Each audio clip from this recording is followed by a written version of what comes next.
On the phone from the city of Whittlesea, I have the mayor. Welcome, Aidan.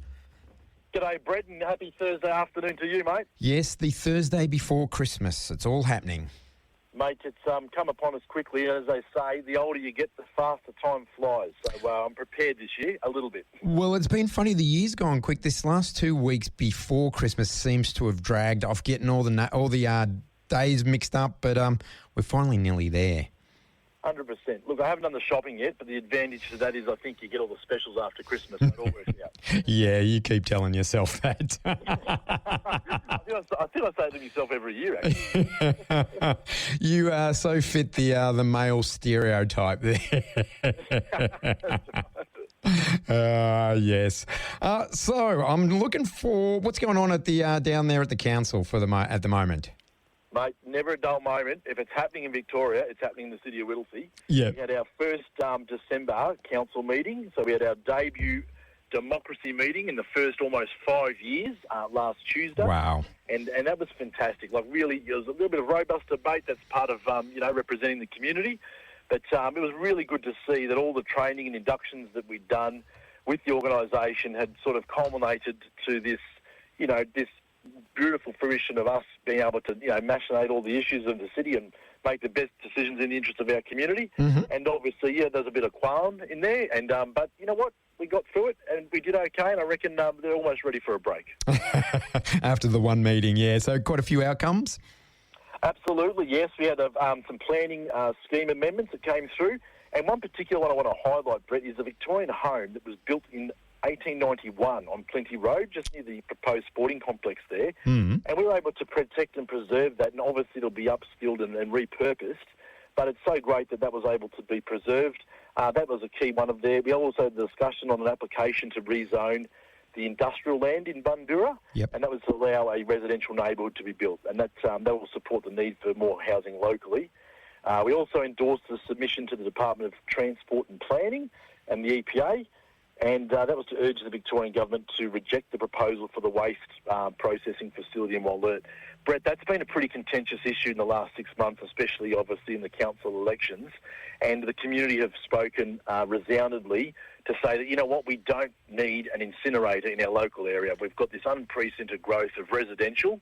We want small business, a thriving place for families and people to come here, but the last thing we want is an incinerator. I think it's poor planning, and I think some of the state members have also activated a petition for that. So we want to work with our local state members to make sure we can say, hey guys, wrong place, wrong time. So I'm really glad that was unanimously supported by the council, and that sends a very strong message that we really want to have input into where the future of our community is heading. So that was a cracker.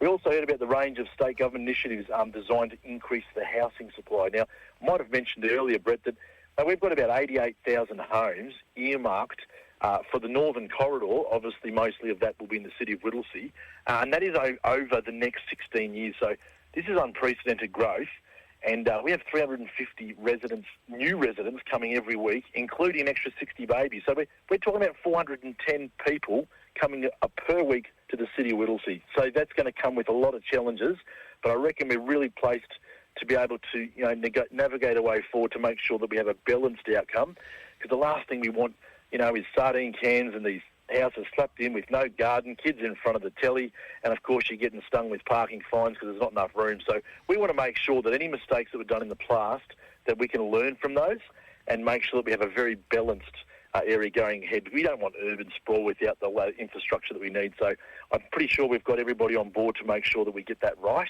and that's a good one. And of course we also appointed councillors to a range of different committees, and you can find all the details of those under the matters discussed, and they're all on the website, and obviously we'll get in touch with your local ward councillor to see where they're at and what they're doing beyond, the council chambers. Fantastic. Sounds good. So, a lot going on. What about the Gorge Road shopping precinct? You're upgrading that, I believe.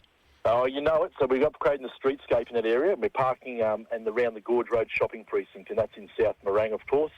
And that project includes an expanded outdoor dining area with seating and tables. It's got improved street lighting and a raised pedestrian crossing over Reed Street there, and some new trees to provide the necessary shade just out the shops there. We're also changing the parking arrangements outside the shop from angled parking to parallel. So hopefully that'll be a bit easy for those people if they can do their old parallel parking. I don't know about easier. Yeah, but I'll tell you what, they might have to upskill a little bit, but it will improve the safety of the drivers along that busy stretch there. Brett, I do want to stress, though, that all the Gorge Road businesses, they are open. Yep. And they continue to operate, please. So if you can support those businesses, there's a little hurdle to get to them, but you know what? They're hurting. So if you can make that extra effort to put a bit of coin through the till for them, that'd be really appreciated. And the parking that's available in the car park behind the shops, and that's accessible by Reed Street there as well. I ordered a pizza there the other week. Beautiful pizza there, but just make that extra effort. A few more steps. It'll be good for your health and it'll be good for the small businesses. So that's another one that you've got to keep an eye on. And that project, of course, is supported by the Vic government through the grant from its Growing Suburbs Fund. Brett, there is actually a bit of movement in the state government on the local government side of things. Today, a new local government minister in Nick Stakos, he's the member for Bentley, announced as part of the cabinet reshuffle. So I'll be introducing myself to him in the coming weeks to ensure that we can work very closely with Nick as the new local government minister and make sure we get the best outcomes for our city. A bit of a mover and shaker by the sounds of things, yeah? Oh, yeah, mate. There's going there, but we'll keep an eye on it and make sure that we've got those open lines of communication so we can continue to do the old basics brilliantly. Oh, that's good. What's going on with the Peter Wegner portraits there? Yeah, that sounds interesting. Yes. Yeah. We're unveiling 2 new portraits, and they've recently been added to the cultural collection. And one was an Archibald Prize-winning artist by the name of Peter Wegner, as you mentioned, and he's created 2 portraits of local residents who reached the milestone of 100 years. Oh, wow. So, mate, they're, I don't know what their secrets are, but I'll try and get in touch with them because I tell you what, I wouldn't mind that 100-year-old portrait though, mate. But these portraits, they're part of Peter's Centenarian Project, and that honours the stories and the lives of those Australians who have reached this milestone. And one of the portraits, Brett, is a 103-year-old Laylaw resident in Layla Joyce Worrell. And the second features Peter Petrov from Bundoora. He'll be celebrating his 100th birthday, believe it or not, on Christmas Day. So, what a double whammy, and I'm sure his family and friends will be there to support him to hit the old 3 figures. But fantastic achievement from both of those, and obviously we're greatly appreciative to Peter for doing those portraits. Yeah, and where can we see these portraits? So you should be able to see them at some point. They'll put them on the website in late January, and that should be obviously going to be somewhere placed in the council. They'll unveil those, and there'll be more details to come. So looking forward to that one. Well, it sounds like the city of Whittlesea is a good place to live with a couple of centenaries in there. Long-lived people. Well, if you ask them, mate, it's not a good place to live. It's the only place to live. Yeah, it's all that fresh air, isn't it? 100%, mate. I'll tell you, it's the best part, mate. All the red gums we got, mate, and the beautiful sceneries and the hills. And, in some parts it's only 30, 40 minutes away from the CBD, but you get the best of both worlds. When are you finishing? When's the council shutting shop? Mate, I'm hoping to have a couple of hours sleep on Christmas Day, then I'll be back at it. The office closing hours are going to be at the Civic Centre in South Morang. That's obviously there at 25 Ferris Boulevard. That'll close at 2 p.m. this Tuesday, so just in time for Christmas Eve. Yep. And that'll reopen on Friday the 27th. So, look, only a few days shut down. The staff are going to deserve every bit of that, and they're going to have to get a bit of rest and recharge before they open up again. But to all the staff, they've done a fantastic job. And, for those few days, I'm sure the residents will understand that, if they want a good 2025, then they've got to treat the staff well. I reckon a couple of days is deserving. The Whittlesea Service Hub, and that's in Church Street in Whittlesea, of course, that'll also close at 2 p.m. on the 24th, and that'll reopen a little later on Monday, the 6th of January. So any overflow there, they, of course, can go to the South Morang Civic Centre, and then on the 6th of January, obviously in Church Street there, they'll open up at the Service Hub there. So, yeah, mate, it's all happening. So, I'm really looking forward to everybody having a bit of R&R, and hope you do get some yourself as well, Brett, and the team there. Well and truly, but I do have an important question. What about rubbish, the pickup? Because everyone gets confused about that. They do, and there's several posts on all the platforms.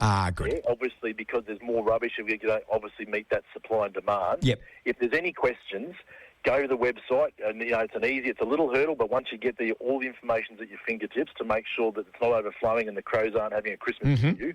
Because, we've got to keep on top of that. We don't want it overflowing because, as I said, we want to do the basics brilliantly, and especially in these peak seasons. And a big shout-out, too, of course, to all those people who'll be working when everybody's having a rest. And, they're going to be waving the flag. And hopefully, we're very appreciative on behalf of all the residents that we've got good people like that who are willing to keep those frontline services going. Fantastic. Well, it's about this time of year that I say Merry Christmas to you and have a good one. Likewise, Brett. I'm about to refuel. I'm on Dalton Road, mate, in Layla. I'm about to refuel and council again tonight. Mate, have a great Christmas yourself and the holiday season. And for those that are celebrating, have a Merry Christmas and take care of the roads out there. And let's get ready for a cracking 2025. Well, we'll catch you on the airwaves towards the end of January. So, take Thursday afternoons off and enjoy. Sounds like a plan. Take care, Brett. All right. All the best. Catch you in the new year. Mate, good on you. Bye. Thanks, Aidan. Mayor of Whittlesea there, Maiden McLinden, just keeping us informed about what's happening locally.